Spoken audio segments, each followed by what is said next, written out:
A study by Australian scientists has found a link between type 2 diabetes and vitamin D. The research found people who don't produce enough of the vitamin are at risk of becoming diabetic, and it's estimated between a third and a fifth of our population is deficient in vitamin D, which is produced when the skin is exposed to sunlight.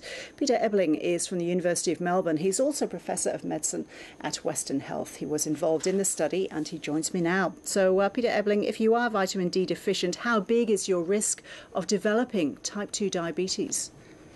Well, we were actually able to look at this over the 5-year study where there were about 200 incident cases of diabetes.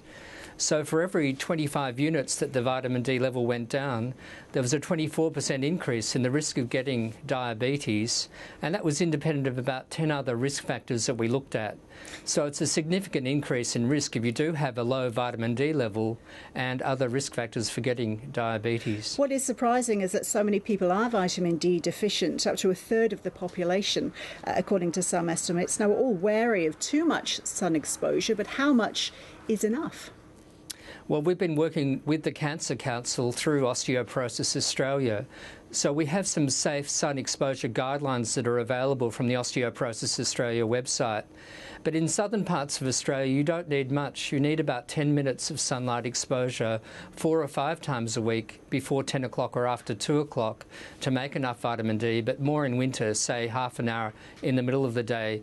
But the problem is if you're a refugee, like Ando, or have dark skin, you may avoid the sun for cultural reasons, or you may not make enough vitamin D, and then you'll need 6 times as long out in the sun. So it's this group that are really at risk of vitamin D deficiency, particularly in southern Australia. Could vitamin D supplements help?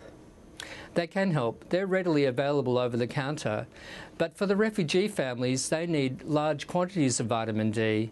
So we've been working with the state government in Victoria and also the Commonwealth government to make higher dose vitamin D, which is a lot cheaper, readily accessible for the families like these refugee families who need it.